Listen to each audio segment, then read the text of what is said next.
CBN Campo Grande. Oferecimento Unimed Campo Grande. Cuidar de você. Esse é o plano. Unigran Capital, a única em Campo Grande com nota máxima no MEC. Leroy Merlin, a casa da sua casa. E Colégio Nota 10, líder em aprovação.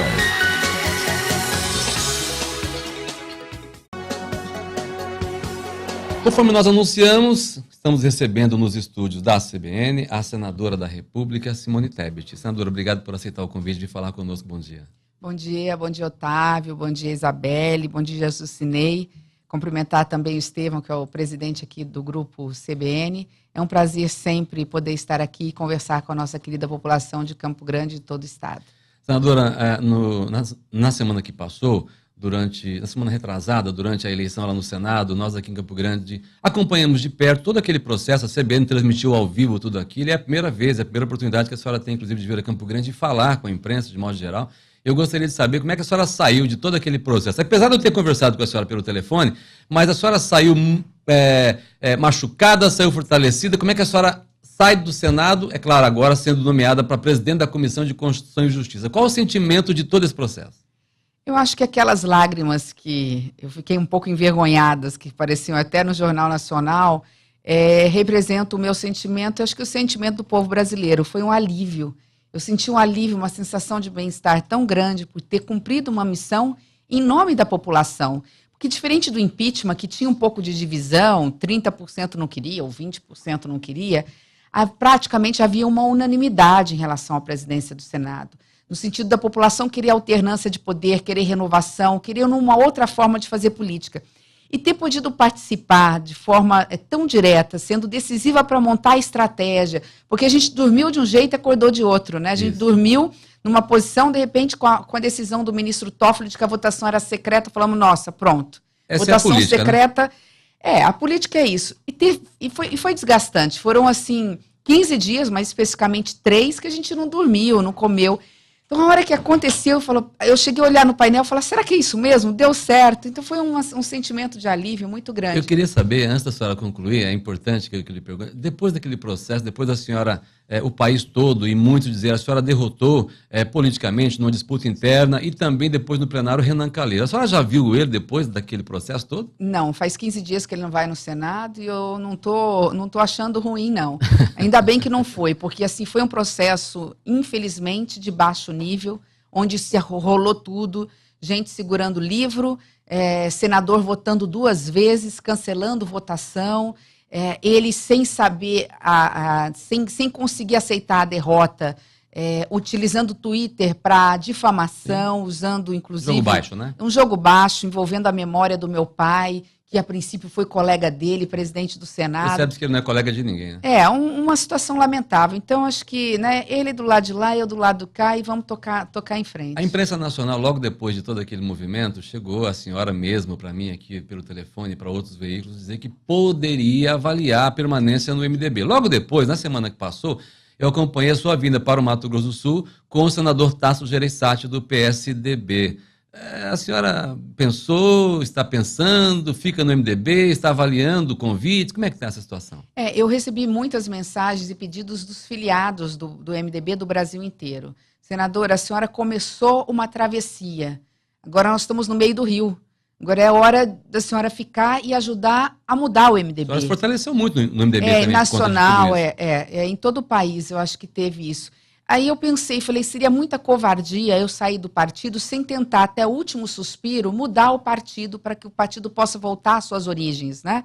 Votar o velho MDB de Ulisses Guimarães, de Pedro Simão, de Ramos Tebet. Não posso abandonar os companheiros, não pelo menos enquanto não conseguir chegar até setembro, porque em setembro nós temos a Convenção Nacional, onde nós vamos estar propondo renovação do presidente nacional, para a gente recuperar a história de um partido, que às vezes as pessoas falam assim, mas que partido? Nenhuma democracia é forte se não tiver um grande partido de centro, e no Brasil só tem um. Nos últimos anos só teve ele, que é o MDB, que é um partido de centro, que nos momentos ou mais à esquerda ou mais à direita consegue trazer o equilíbrio fundamental para a saúde de uma democracia.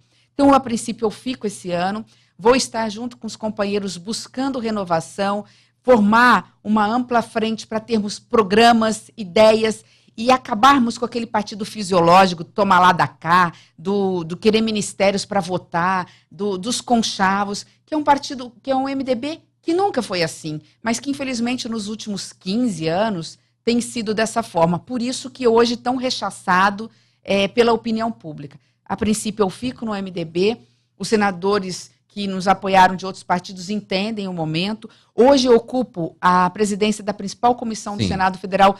Eu sei que não é por indicação do MDB, mas é porque foi obrigado a aceitar isso. Porque na realidade, porque na realidade era do PSDB, o PSDB conseguiu conquistar e depois generosamente falou, não, se for a senadora Simone, por todo o processo, nós abrimos mão. E agora é hora de trabalhar pelo país. De alguma maneira, a senhora repetiu o que fez seu pai quando foi presidente. A senhora só não foi presidente do Senado, mas houve um momento de protagonismo muito grande da senhora. E agora mais do que nunca, porque é um Congresso renovado. A população renovou em 85% o Senado Federal.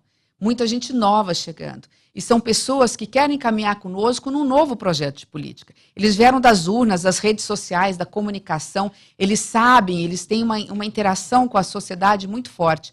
Sabem o que querem. E nós temos, Otávio, muitos projetos relevantes. É agora ou nunca. Ou o Brasil entra no eixo, ou nós vamos sucumbir. Ou nós realmente saímos dessa crise nesses próximos 6 ou 8 meses, ou nós não sabemos para onde vai o país. Nós ainda temos 12 milhões de desempregados, fora os 5 milhões de desalentados, ou seja, aquelas pessoas que já não mais procuram emprego porque já desistiram. Nós temos, embora a inflação baixa, nós temos a preocupação aí com o medo dessas que hoje ainda estão com emprego, de perderem o emprego. Nós temos medo de sair de casa e não conseguir voltar por conta da violência. Nós temos medo dos estados não recuperarem a sua capacidade de investimento e entrarem num colapso econômico. A sociedade hoje está com medo. Nós temos que dar essa tranquilidade, essa paz para a sociedade através de muito trabalho. E o que não vai faltar, pelo que eu vi, o que não vai faltar é projeto relevante para ser aprovado pelo Senado Federal. A senhora foi cotada, pelo menos aqui no Mato Grosso do Sul, muita gente já apostando que a senhora pode disputar a prefeitura de Campo Grande. A senhora ficou sabendo disso? Acompanhou isso? Como é que a senhora vê isso? Qual a possibilidade disso acontecer? Bom, é uma honra, claro, ser sempre lembrada, mas acho que nós temos uma missão para cumprir no Senado, acho que foi decisivo o nosso papel lá. Isso mostra o quanto é importante um trabalho de um senador em nível nacional. Às vezes a sociedade não sabe, poxa, não fica muito no Estado. Um senador não tem que ficar muito no Estado, ele tem que ficar em Brasília aprovando. Nós temos uma reforma da Previdência que precisa ser analisada, não significa que vai ser aprovada do jeito que vier.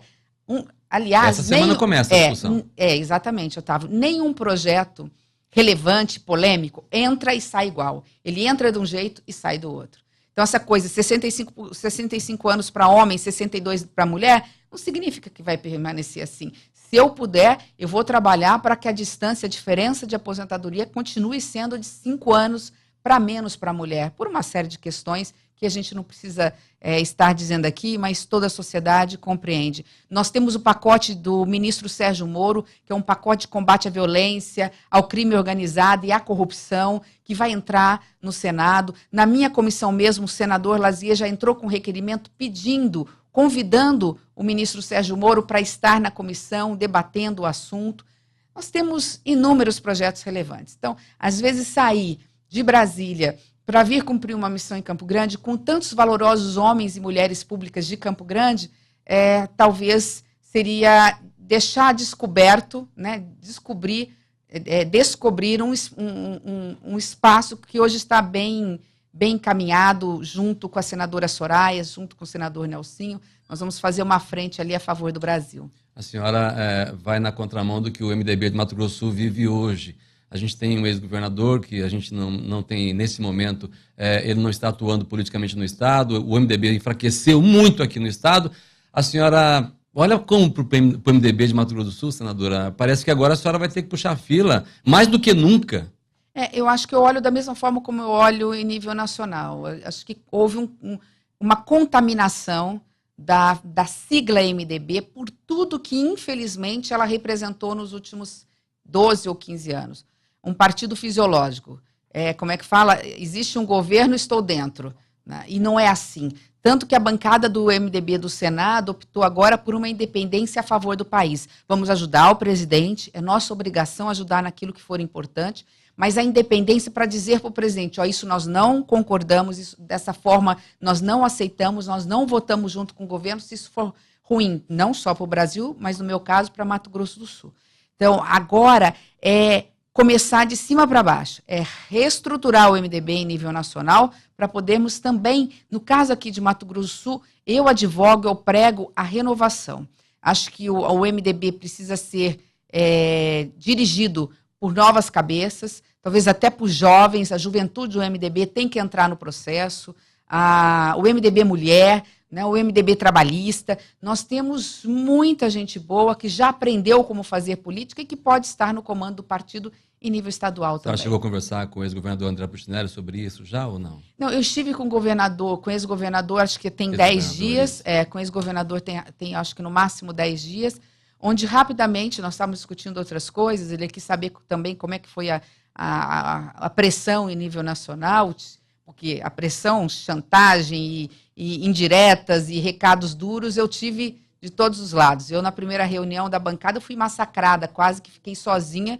Depois eu percebi por que ninguém tinha coragem de enfrentar Renan Calheiros. Mas, enfim, então ele queria saber como é que foram os bastidores. Mas eu sim comentei com ele que achava que era hora, não sei nem se um deputado estadual, não, talvez uma pessoa que tenha tempo, dedicação exclusiva para andar o interior de Mato Grosso do Sul, filiar novos agentes políticos, gente nova, ex-prefeitos, vereadores, prefeitos, para nós aumentarmos o tamanho do MDB, porque também daqui a 4 anos nós temos uma eleição para governo do Estado. A senhora não foi eleita presidente neste momento do Senado da República por uma série de fatores.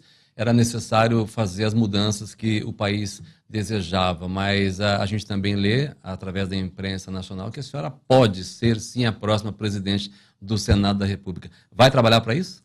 É porque, a princípio, se não fosse Renan Calheiros, era natural a minha indicação. Sim. Fiquei 4 anos trabalhando muito envolvida com os colegas, acabei ganhando um pouco de respeito, de credibilidade. O problema é que, quando nós fomos para uma reunião, nós optamos caminhar juntos. O nosso principal objetivo não era virar presidente do Senado. O nosso principal objetivo era mudar um sistema, mudar aquilo que entendíamos estar errado. Na época, até quero aqui fazer de público um agradecimento especial ao senador Álvaro Dias, foi candidato à presidência da República. Esteve aqui com a gente. Então, ele falou, senadora, sai do partido, e nós todos aqui, eram 5 candidatos a presidente do Senado, abrimos mão da nossa candidatura. O Álvaro ia abrir mão, o Espiridião Amin, Tasso Gereissati, Major Olímpio, os candidatos iam abrir mão. Só que o senador Davi Alcolumbre tinha um compromisso lá com o DEM e falou, eu não posso abrir mão. Eu fiz uma análise rápida. E 3 candidatos, nós íamos levar isso para o segundo turno. Yeah. A minha ideia era matar tudo no primeiro turno, porque o segundo turno é uma incógnita. Eu tirava voto do senador Davi, mais do que do senador Renan. Falei, bom, eu não posso fazer isso com o país. Foi quando eu falei, bom, então eu não sou candidata. Lancei uma candidatura avulsa para poder falar, para poder sentir o termômetro. Quando nós percebemos ali que dava para ganhar com o Davi, eu abri mão da candidatura justamente para fazer essa composição e matar tudo no primeiro turno. Para a gente encerrar, senadora, a senhora também tem uma série de compromissos. Eu gostaria de perguntar qual é a sua sensação, qual é a sua expectativa em relação ao governo Jair Bolsonaro, que praticamente não começou direito ainda, ele estava hospitalizado, mas começou. O que é que a senhora espera do novo governo? Que ele tenha foco, responsabilidade e juízo. Só precisa disso, porque o Brasil vai caminhar com as próprias pernas. Com esses 2 projetos que vão chegar aí no Congresso Nacional, se aprovados, ainda que alterados, o presidente só não pode ser o inimigo dele mesmo. Ele tem que colocar a ordem dentro da casa dele, tem que chamar os filhos e dizer, olha, as coisas não são mais assim, não sou mais um simples deputado federal, eu sou um presidente da República e vocês vão ter que se enquadrar para nós podermos fazer um governo forte. No que não pode é essa instabilidade familiar atrapalhar o Brasil. Eu dou benefício ao presidente pelo fato dele ter estado hospitalizado até 3, 4 dias atrás. Então, para mim, acredito que o presidente começou a governar 15 de fevereiro, ou seja, praticamente antes de ontem. Recente. Né? Recente. E a partir de agora, ele não pode errar. Ele não pode errar porque a sociedade espera ações imediatas, a sociedade tem pressa, nós temos pressa, e nós estamos com a faca e o queijo na mão. Porque a economia está melhorando, nós estamos tendo sinalização do mercado, dos empreendedores que querem colocar dinheiro na praça para gerar emprego, só que tem que ter segurança de que o governo vai fazer a coisa certa. Então, se houver erro, ou se não der certo o Brasil, é por única e exclusiva responsabilidade do presidente. Mas eu acredito que a partir de agora, ele fortalecido, com a saúde restabelecida, ele vai ter condições de fazer o dever de casa dentro de casa e tocar o país com a responsabilidade que o cargo exige. Otimismo importante para o nosso ouvinte vindo da senhora. Muito obrigado pela gentileza de falar conosco, senadora. Eu é que agradeço. Um bom dia a todos vocês e a todos que estão nos ouvindo. Conversei com a senadora da República, presidente da Comissão de Constituição e Justiça do Senado Federal, senadora Simone Tebet. CBN Campo Grande. Oferecimento Unimed Campo Grande. Cuidar de você. Esse é o plano. Unigran Capital. A única em Campo Grande com nota máxima no MEC. Leroy Merlin. A casa da sua casa. E Colégio Nota 10. Líder em aprovação.